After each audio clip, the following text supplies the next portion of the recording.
మీ అబ్బాయికి మెడలో మీరు గంట కట్టారు, పిల్లి మెడలో గంట కట్టినట్టు. ఒక్క సినిమా చేపించి వదిలేస్తే మీ అబ్బాయికి ఫ్యూచర్ ఉండదు. నేను చెప్తున్నాను.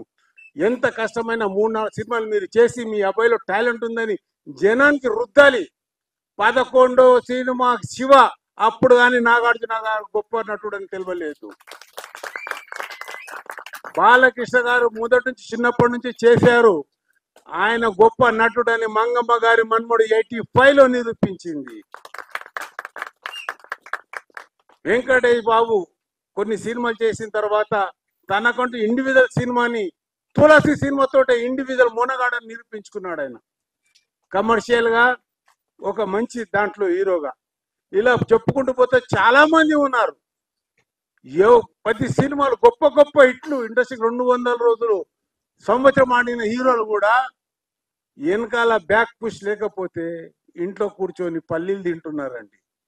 కాబట్టి నీలో ఉన్న టాలెంట్ని మీ తల్లిదండ్రులు ప్రపంచం గుర్తించే వరకు నువ్వు ధైర్యంగా నవ్వుతుండాలి.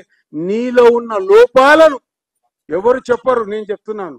ఆ లోపాలను సరిదిద్దుకొని నిన్ను నువ్వే ఒక దీపంలాగా వెలుతులాగా ఆవిష్కరించుకోవాలని మనస్ఫూర్తిగా చెప్తూ నిన్ను ఆశీర్వదిస్తున్నాను. నువ్వు మొదటి సినిమా అయినా మంచిగా చేశావు, ఇంకా మంచిగా చేయాలని కోరుకుంటున్నాను. కాబట్టి ఈ సినిమాకు డిఓపిగా చేసిన మిత్రులకు మరియు దర్శకుడు శ్రీనివాస్, ఆయనకు అంగవైకల్యం అన్నాడు. అంగవైకల్యం శరీరానికే కానీ ఆయన గుండె శక్తి ఉన్నది, పట్టుదల ఉన్నది. అన్ని మంచిగా ఉన్నవాడే ఏమి చేయలేక సగం సినిమాలు చేసి వదిలేస్తుంటారు. ధైర్యంగా సినిమాను కంప్లీట్ చేసి తన సత్తా చాటుకోవడానికి మన ముందుకు వస్తున్న వ్యక్తి శ్రీనివాస్ గారు.